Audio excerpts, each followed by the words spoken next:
A paz do nosso Senhor Jesus Cristo a todos. Eu estava pensando naquele texto do Pai Nosso que Jesus ele ensina a orar e ele diz: Pai Nosso que está no céu, santificado seja o vosso nome. Venha a nós o seu reino, seja feita a sua vontade. E esse é o desejo que nós temos enquanto cristãos, né? E esse, na verdade, deve ser o nosso desejo, a nossa postura, querer que Deus revele a nós esse sentimento, né? E na verdade, isso está revelado na palavra de Deus. Porque a revelação ela não precisa ser algo novo. Ela está na palavra de Deus. Por mais que a revelação seja nova, mas ela é baseada num texto antigo, que é a palavra de Deus, né? Então ela nunca traz um novo rumo, ela traz aquilo que a palavra de Deus nos apresenta. Então quando nós olhamos Jesus ensinando e ele falando, né, Pai Nosso que está no céu, santificado seja o vosso nome, venha a nós o vosso reino, seja feita a vossa vontade, assim na terra como no céu. Então, nós olharmos para o Pai realmente, nós entendermos o sacrifício de Jesus na cruz e ver que isso muda toda a nossa vida. Amém.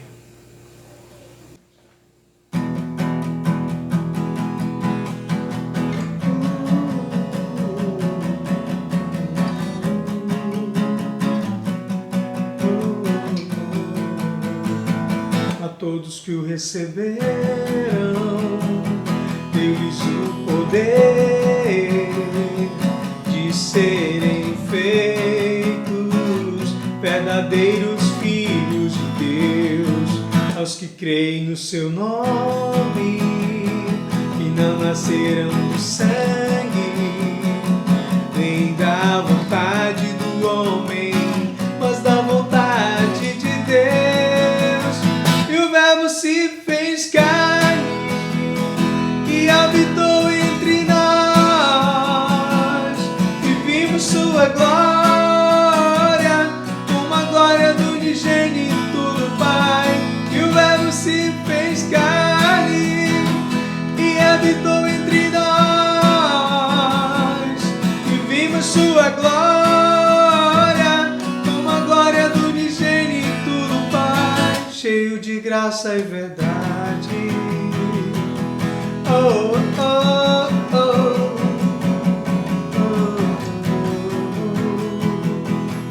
oh. Ele tomou sobre si as nossas enfermidades e as nossas dores, também levou sobre si, e nós o vimos aflito, ferido de Deus e oprimido, mas as feridas quem causou, por nossas transgressões moído, por nossas injustiças ferido. O castigo que nos traz a paz estava sobre ele, pelas suas pisaduras fomos sarados, fomos sarados.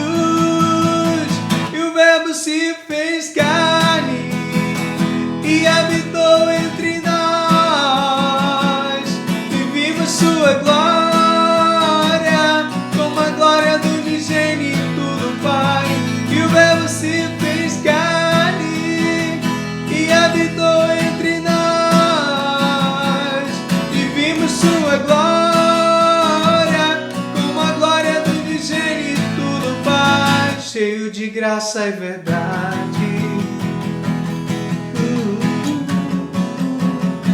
Cheio de graça e verdade.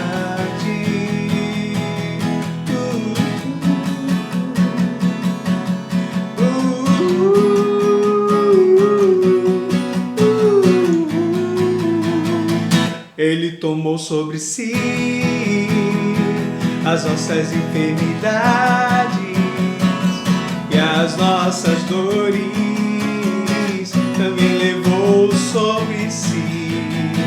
E nós o vimos aflito, ferido de Deus e oprimido, mas as feridas quem causou? Por nossas transgressões moído, por nossas injustiças ferido. O castigo que nos traz a paz estava sobre ele, pelas suas pisaduras fomos sarados, fomos sarados.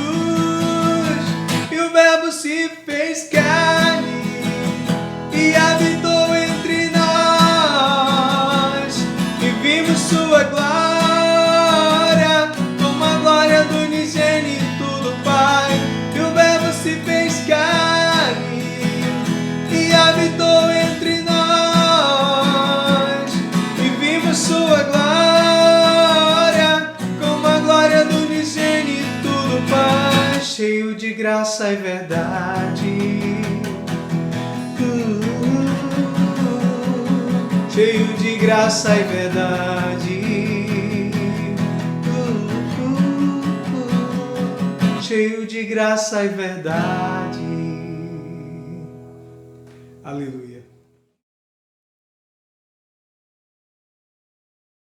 Sejam bem-vindos e graça e paz da parte do nosso Senhor e Salvador Jesus Cristo. Hoje temos uma mensagem de esclarecimento, uma mensagem de informação quanto à nossa postura e quanto também a toda a carreira histórica que a igreja como um todo vivenciou e o que de fato nos preocupa com o evangelho de hoje pregado e a forma de como a igreja se apresenta. Eu quero orar. Vamos orar? Amém. Senhor nosso Deus, Paizinho querido, queremos te agradecer grandiosamente por tua infinita bondade, por tua graça manifesta. Eu te agradeço porque até hoje o Senhor tem nos ajudado, o Senhor Deus tem firmado nossos passos, tem esclarecido nossas mentes e tem nos feito entender claramente, Deus, o caminho que o Senhor quer que a gente siga. Senhor, obrigado. Deus, que esse esclarecimento testemunhe, Deus, a favor de nós, Deus, durante a nossa caminhada sobre essa terra. Em o nome de Jesus Cristo, Senhor, para a glória e louvor do teu nome. Amém e amém. Queridos, eu quero fazer um pequeno relato histórico para que a gente possa entender. Entender por quê? Porque eu e você, cristãos, principalmente daquela ala dos evangélicos, nós somos frutos de uma revolução de ideias que ocorreu mais ou menos ali no século XVI, não só com Martinho Lutero, mas com Zwingli e tantos outros ali daquela época, que eles quiseram de fato trazer uma reforma para a própria igreja em função de tantas atrocidades que a igreja cometia dentro do próprio critério religioso cristão. E essas pessoas, e uma delas eram religiosos também, eles tinham a ideia de que a própria Escritura, a Palavra de Deus, ela deveria ser levada em consideração na sua magnitude. A Palavra de Deus, ela deveria dar ênfase na vida prática de todo cristão. E depois dessa época, da grande revolução filosófica, não só filosófica, mas da própria construção religiosa, a igreja toma posturas. Essas pessoas, esse movimento, ele começa a ter uma forma e começar alguns postulados, criar conceitos. E esses conceitos básicos da reforma que Martinho Lutero ele não é o precursor, mas ele estoura, né, essa reforma a partir dele, quando ele coloca as 95 teses lá em frente à igreja de Wittenberg. Então, essas 95 teses colocadas lá em 1517, isso revoluciona ainda mais, porque agora as coisas se tornam públicas e se tornam um pouco mais construídas no papel. Antes era aquela questão de trazer a reforma ainda naquela construção de ideias, no debate, mas aí então, agora ela vem à tona. E a própria reforma, ela vai criando ferramentas interessantes. E eu quero falar sobre 5 delas que estabelece a reforma do século XVI e que serve para a gente como um parâmetro de vida para a igreja hoje. A igreja, ela precisa entender que esse parâmetro é um resgate da própria igreja, da própria originalidade da igreja, lá em Atos 2, lá quando ela começa, quando a igreja inicia e finaliza sua construção doutrinária nas últimas cartas que o apóstolo Paulo escreve. O interessante disso é que todas essas construções feitas no século XVI, elas são notórias para nós hoje, mas nós não podemos esquecer delas, porque senão a gente começa a colocar os pés pelas mãos na construção doutrinária da própria igreja. Eu quero citar o que nós chamamos de 5 solas da reforma. Por que 5 solas? A palavra sola significa no latim somente, mas você pode perguntar, bom, se é somente, por que são 5? É porque cada um dessas solas, elas atuam diretamente na sua especificidade, no seu campo de conhecimento. Então, cada uma elas são por si só, elas completam no seu campo de entendimento. E a gente precisa entender que isso não é nenhuma contradição, muito pelo contrário, é uma base forte que a igreja hoje ela precisa entender e retomar e retornar, porque apesar de nós termos um início que a igreja ela começa a ter voz, a ter mente, a igreja começa a pensar, a buscar uma proposta de fé mais consolidada. A partir daí, a gente não pode deixar isso passar, de forma que a gente seja levado a ser construído de uma outra maneira, sem levar em consideração não só a história, mas o que a base de Atos, a base da igreja nos ensina de como viver como cristãos. Eu quero falar sobre essas 5 solas. As 5 solas, elas são, primeira, sola escritura, somente a escritura. 2, tem a sola fide, somente a fé. A terceira é sola gratias, somente a graça de Deus. Solus Christus, somente o Cristo. E por último, soli Deo gloria. Soli Deo gloria é somente glória ao Senhor. Essas 5 grandes verdades, ela resume toda a construção ou toda a revolução feita lá no século XVI, que não começou lá, muitos começaram antes, foram mártires desses pensamentos, mas no século XVI ele se consuma essa postura onde as pessoas começam a dar, de fato, a construção necessária para essas verdades. Eu quero poder explanar um pouco essas 5 verdades e tentar apenas conduzir alguns textos para dar uma base para aquilo que a gente tem como estrutura de nossa fé.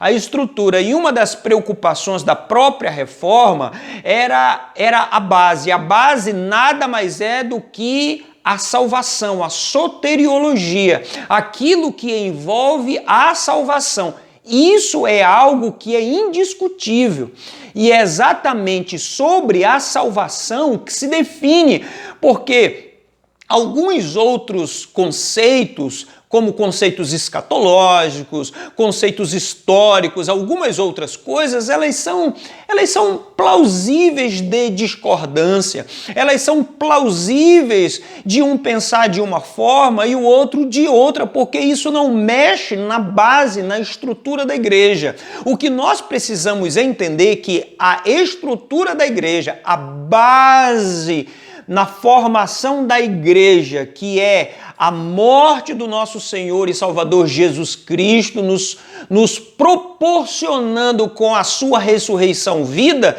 isso é indiscutível e isso não pode ser alterado, porque é exatamente baseado na soteriologia, no estudo que nós entendemos sobre a salvação humana, em detrimento ao Cristo, que nós precisamos manter a pureza, manter o somente. Isso é importante. E essas 5 solas, ele trata especialmente sobre essa temática, que é a temática da salvação, que é exatamente aí aonde a gente vai estar falando um pouco sobre ela. A primeira sola, a chamada sola escritura, nos dá a entender que o nosso único manual de fé e prática é a Escritura. Muitos acabam por perceber que a própria palavra de Deus, os livros descritos para reger a nossa fé, eles são passíveis de erros, eles são passíveis de tantas coisas, mas eu quero te aliviar, querido, porque a própria palavra, muito mais hoje no nosso tempo, é a construção teológica, a construção bíblica está muito mais crítica hoje. E a construção feita ao longo da história, muito pelo contrário, só fortaleceu ainda mais a doutrina. A doutrina de uma transliteração mais parecida com o original. E é um cuidado extraordinário na apresentação de uma verdade que vai descrever a realidade que nos foi apresentada. Então fique muito tranquilo quanto a isso. Nós temos, quando se trata da Escritura, nós temos algumas vertentes que a gente pode abordar em um outro momento de como se divide, né, as versões e de como isso é construído. Mas o certo é que a nossa única forma, a nossa única maneira de avaliar a fé, a nossa única forma e maneira de confrontar a fé é através da própria Escritura. Não tem uma outra maneira. E tudo que vai além do somente a Escritura é exatamente um esforço humano de tentar, de alguma forma, introduzir ou colocar ou aliviar alguma forma de pensamento que não coaguna, que não cria harmonia com a própria palavra de Deus. E nós temos inúmeras religiões que tem a Bíblia e tem um outro livro, que tem a Bíblia e que tem o profeta fulano de tal, e que tem a Bíblia e tem as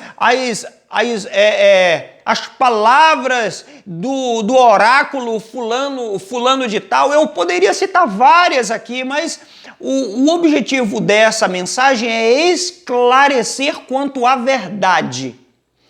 Somente a Escritura. Então, qualquer coisa ou qualquer maneira, qualquer forma que vai além da Escritura se torna aí algo ruim. Você até mais direto, se torna maldição, porque a palavra de Deus em si, ela constrói isso. 2 Timóteo, capítulo 3, versículo 16, diz que toda a Escritura é devidamente inspirada por Deus e apta para ensinar, para corrigir, redarguir, enfim, toda a Escritura ela é construída com essa forma e toda ela é inspirada por Deus. E não só isso, mas em Apocalipse, capítulo 22, versículo 18 e 19 diz: Eu, a todo aquele que ouve as palavras da profecia deste livro, certifico, se alguém lhe fizer qualquer acréscimo, Deus lhe acrescentará os flagelos descritos neste livro.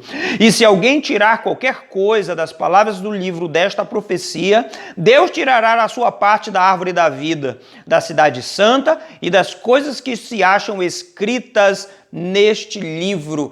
Então é algo extremamente sério, é algo que nós precisamos levar em consideração. A palavra, ela é única. Qualquer construção espiritual, experiências, profecias ou qualquer outra coisa que as pessoas apresentam, ela precisa partir do filtro da Escritura. A palavra de Deus é o manual de vida, é o manual de fé e prática que o cristão precisa adotar como o somente. O segundo, sola fide, somente a fé. Somente a fé. Porque até então, a gente entende que algumas pessoas até dizem assim: poxa, tomara que Jesus ele não volte, porque eu preciso fazer isso, ou eu preciso me consertar, eu preciso fazer aquilo outro.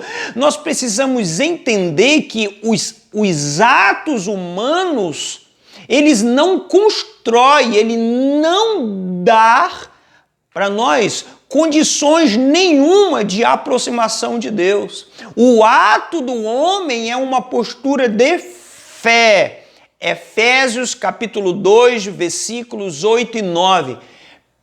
Ele diz assim: pela graça sois salvos mediante a fé.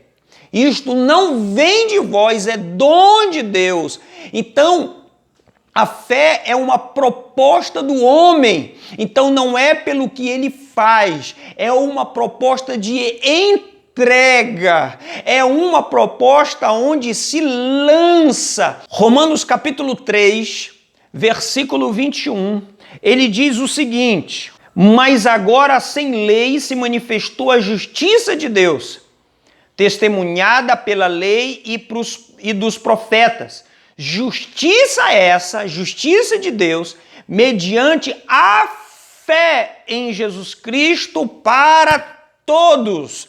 O que nós precisamos entender é que nós nos aproximamos a Deus pela fé. Nós não nos aproximamos de Deus pelo sentimento de capacidade. Nós não nos aproximamos de Deus porque merecemos alguma coisa, mas nós lançamos a fé naquilo que Cristo fez, que é exatamente o elo de lançar a terceira sola, que é a sola gratia.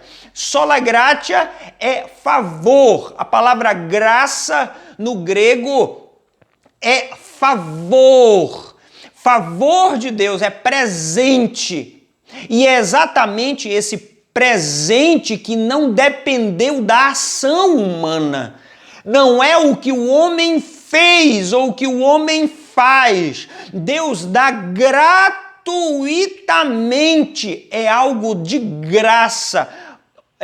Levando em consideração, versículo 24 deste mesmo capítulo 3 de Romanos, ele diz assim: sendo justificados gratuitamente por sua graça mediante a redenção que há em Jesus Cristo. A redenção só há em Jesus. A graça só emana do sacrifício. Ele pode, ele é. Quando nós entendemos isso, nós nos lançamos apenas para a expectativa daquilo que Cristo produziu na cruz do Calvário e que Ele proporcionou isso. Não fomos nós, não é a nossa maneira, não é a forma, não, muito pelo contrário, nós nos lançamos e nos agarramos por fé naquilo que Ele nos deu gratuitamente. É importante que a gente entenda e que a gente reconheça isso. Em Efésios ainda, Efésios capítulo 2, versículos 8 e 9, que eu já citei, mas ele fala também que nós somos salvos pela graça. A salvação é mediante esse favor de Deus. O versículo 8 deixa muito claro, pela graça mediante a fé. É pela graça do nosso Senhor, e o texto ele vai mais adiante, não de obras, para que ninguém se glorie, versículo 9. Muitas pessoas entendem que a obra ela é o precursor da vida cristã. Muito pelo contrário, nós não fazemos boas obras para ser salvo. Nós fazemos boas obras porque já somos salvos, porque já fomos alcançados. E por isso, naturalmente, a obra ela vem do cristão para testificar, para testemunhar do nosso Senhor e do sacrifício que Ele produziu na cruz do Calvário. Isso precisa ser entendido. Por isso que é somente a graça de Deus. Nada além da graça de Deus é favor, então não adianta o que você faça. Não adianta o que você faça, é o que você começou a ser. E a partir de você ser aquilo que pela fé se torna, em Cristo Jesus, aí você passa a fazer mediante aquilo que você já se tornou. Essa é a terceira base doutrinária da soteriologia que a Reforma nos proporcionou. E isso mostra claramente a preocupação deles com a base da salvação do homem. A quarta é solos Christus. Tem muita gente buscando salvação em muitas outras maneiras e muitas outras formas, acreditando que outras pessoas, outras figuras da história, outros atores da história podem fazer aquilo que Cristo fez. Muito pelo contrário. Em João capítulo 14, versículo 6, o texto ele é muito claro. Ele mesmo diz, eu sou o caminho, a verdade e a vida. Ele é o caminho, é a verdade e a vida. Ninguém vem ao Pai a não ser por mim, a não ser pelo Cristo. O Cristo, ele é a ação de Deus. O Cristo é a manifestação de Deus pela bondade, graça e misericórdia de Deus nos proporcionando isso. É só através de Jesus Cristo. Não tem uma outra forma, não tem um outro personagem. Cristo não precisa de ajuda. Que tem muita gente que acha que o Cristo precisa de ajuda de mais uma outra pessoa ou de mais uma coisa ou um objeto para nos conduzir, para nos apoiar, para nos fazer melhor. Não, Cristo é suficiente. A libertação humana, Cristo promove a libertação a partir do sacrifício. Cristo promove a redenção a partir daquilo que Ele fez na cruz do Calvário e nos proporcionou gratuitamente. Nós precisamos entender que Jesus é suficiente para a gente, nada além disso. Nada além disso. Você quer ser motivado de alguma forma? Olhe para o sacrifício de Cristo, olhe para o Cristo, o autor e consumador de nossa fé. Da onde os nossos olhos, eles não podem ser tirados, né? Da onde nós olhamos para o Cristo. Então, não tem uma outra forma, não tem uma outra maneira que vai tirar ou que vai ludibriar a ação do nosso Senhor e Salvador Jesus Cristo. Vocês sabem por quê? Porque nós entendemos que é somente Jesus, é somente o Cristo. E quando é somente o Mashiach, aquele que foi enviado com esse propósito, para nos resgatar, as coisas começam a ficar mais claras. Até quando nós lemos a própria Escritura, entendemos claramente que toda a expectativa do Antigo e dos profetas, Antigo Testamento eu digo, foi para revelar, para apresentar Jesus. E lá se consuma toda essa expectativa, se consuma no Senhor Jesus, aquele que é o sumo sacerdote, aquele que se torna e que faz o único sacrifício capaz de redimir de uma forma geral, ou o único sacrifício que não há necessidade de outros sacrifícios, não há necessidade de busca desenfreada pela ação humana por algo que Cristo nos proporcionou gratuitamente. Enfim, é o Cristo, somente Jesus, nada além disso, nenhuma prática sua, nada. O Cristo, a partir do Cristo, as práticas piedosas de um verdadeiro cristão, elas aparecerão naturalmente de forma piedosa, naturalmente de forma que vai espelhar e apresentar Cristo através das suas atitudes. É assim que funciona. Agora a última, ela diz, só lhe deu glória, somente glória ao nosso Senhor e Salvador Jesus Cristo. Lucas capítulo 4, versículo 8 diz, mas Jesus lhe respondeu, está escrito, ao Senhor teu Deus adorarás e só a eles darás culto. Isso é um momento onde ele está sendo tentado pelo diabo no deserto. E ele deixa muito claro, somente a ele culto, glória, adoração, louvor, é exatamente isso, descrito lá em Mateus capítulo 6, no finalzinho do Pai Nosso, a ele toda honra, glória e louvor para todo sempre. Nós precisamos entender claramente é que quer comais, escute esse texto, quer comais, ou bebais, ou fazer qualquer outra coisa, faça tudo para a glória de Deus, nada de glória humana. Infelizmente, aquilo que deveria ser para Deus, agora está sendo para o homem. O homem precisa achar bonito, o homem precisa agradar.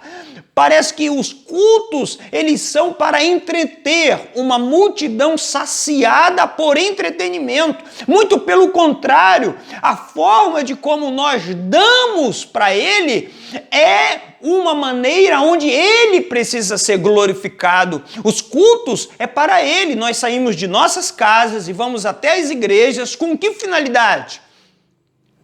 Parece que a gente vai para lá para receber alguma coisa. Não, nós não vamos receber nada, nós não somos o centro, nós não somos o objetivo do culto. O objetivo do culto é o Senhor. Então você vai para a igreja para louvá-lo, você vai para glorificá-lo, para adorá-lo, para reverenciá-lo, mostrar o seu respeito, o seu amor, a sua dedicação para ele naquele momento específico.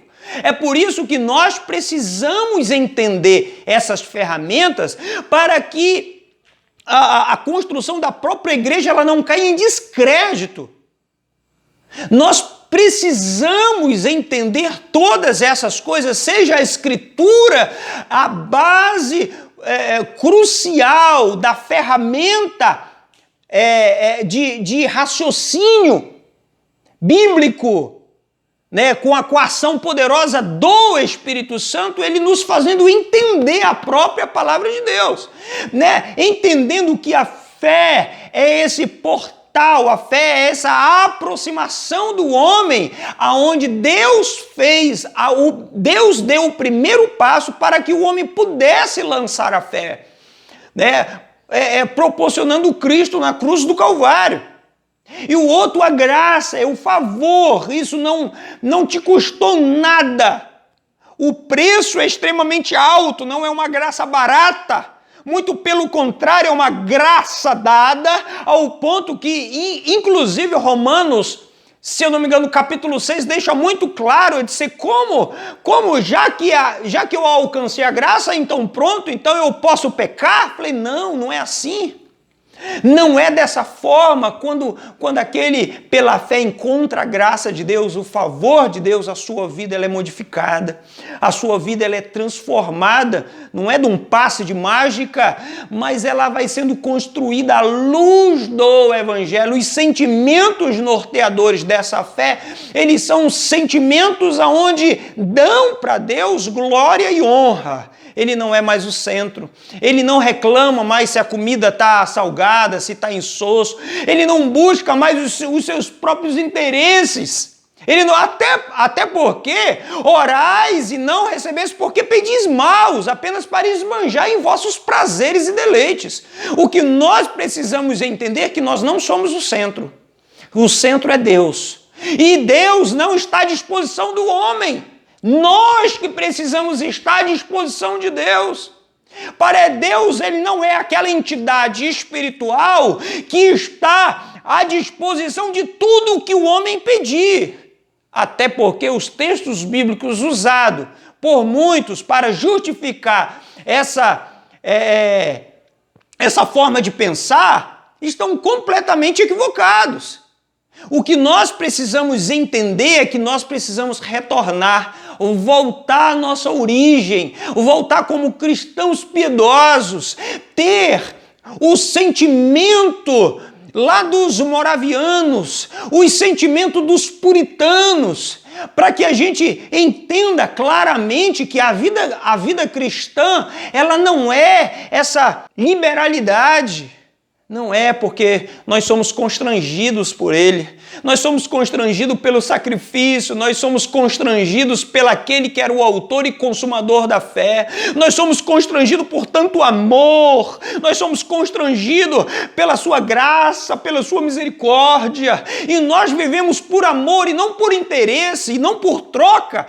Com Deus não há troca, com Deus não há isso. Você sabe por quê? Porque somente a Ele glória e honra. Não existe troca. Com outras entidades se pode fazer troca, e as entidades retornam para o homem, aquele que faz a negociação, da forma como as entidades acham que devem, mas Deus não é assim. Deus não é uma entidade, Deus não é um ídolo, Deus é Deus.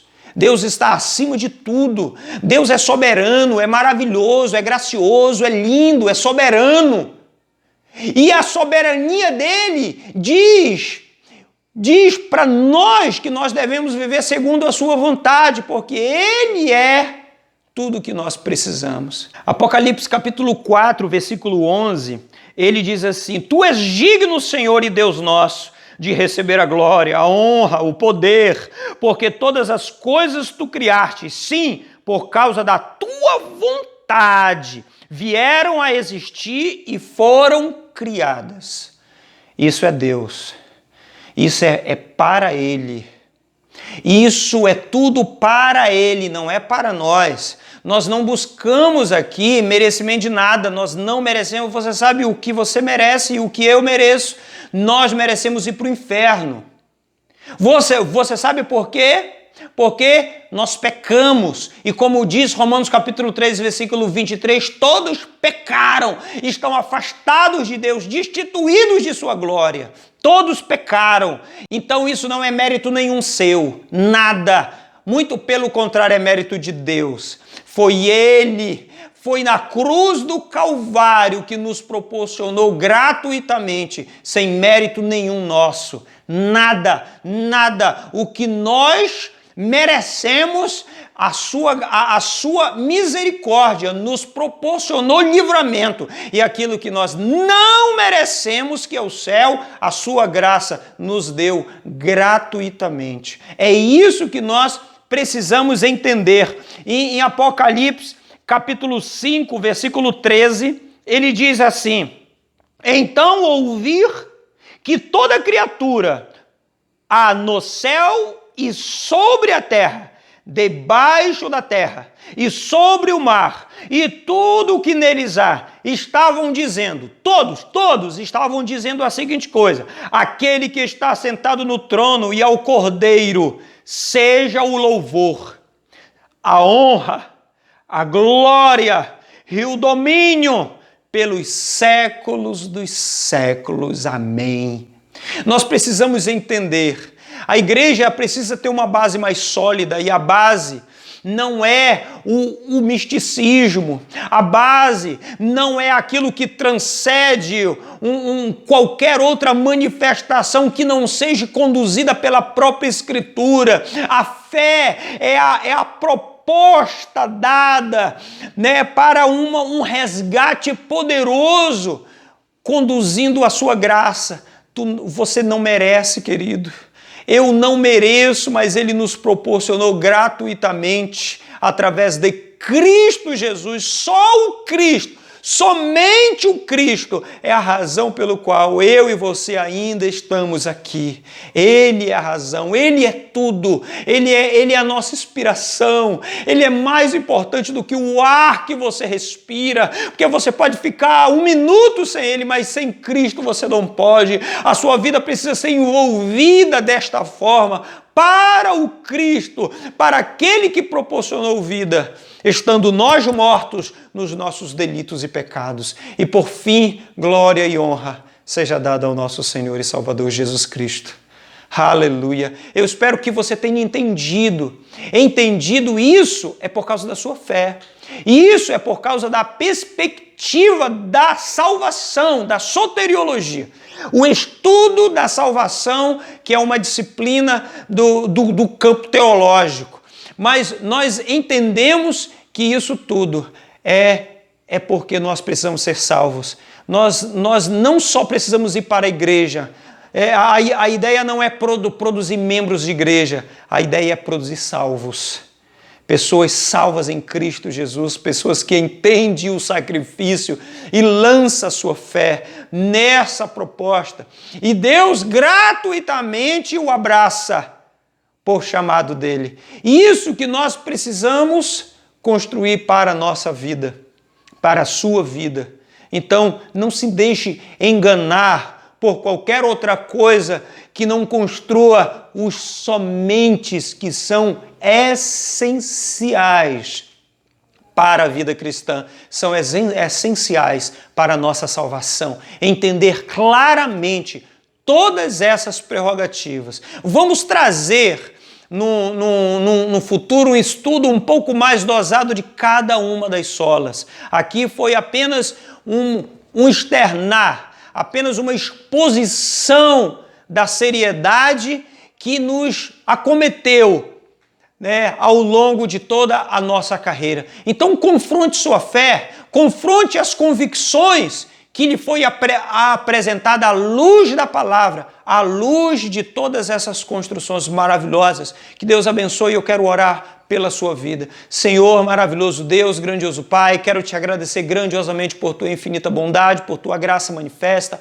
Obrigado, Senhor, porque o Senhor deixou a tua palavra à nossa disposição, para que a gente tenha a mesma honra que teve os bereanos quando examinavam a palavra para ver se o apóstolo Paulo estava pregando de acordo com ela.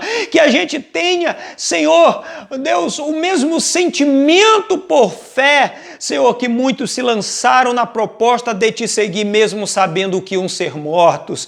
Senhor, aqueles, Senhor, que entendiam grandiosamente a ideia da graça e que se lançavam, Senhor, na perspectiva da morte, Deus, entendendo que o Senhor estava sendo glorificado, entendendo que eles não poderiam de modo algum te colocar contra a parede e ordenar qualquer coisa, muito pelo contrário, era a tua graça que estava envolvida, era o teu favor que estava envolvido naqueles momentos cruciais da vida, e o Senhor foi glorificado, e o Senhor recebeu honra, e o Senhor recebeu glória por cada um, Senhor, que já viveu nessa terra de forma piedosa, em o nome de Jesus Cristo. Papai, resumindo, Deus, te agradecemos grandiosamente, Deus, por nos por nos proporcionar claramente o caminho. E esse caminho se chama nosso Senhor e Salvador Jesus Cristo. A Ele honra, glória e louvor, assim como descrito em Apocalipse, daqueles que vão se levantar a todos. Todos vão homenagear ao Senhor e ao Cristo, ao Senhor e ao Cordeiro. Todos vão homenagear com honra, glória, louvor e exaltação para todo sempre. Amém, amém e amém. Que Deus abençoe grandiosamente você e a sua família. Eu fico feliz de você ter assistido até aqui. E se você assistiu até aqui, não se esqueça de compartilhar. Compartilhe para que outras pessoas também sejam abençoadas, né? Clique naquele botão. Se você gostou, aperte o like. Se você quer ser notificado toda vez que essa comunidade tiver vídeos novos, vá naquele sininho, clique lá e você receberá todos os vídeos novos. Que Deus abençoe em nome de Jesus Cristo, o Senhor. Amém.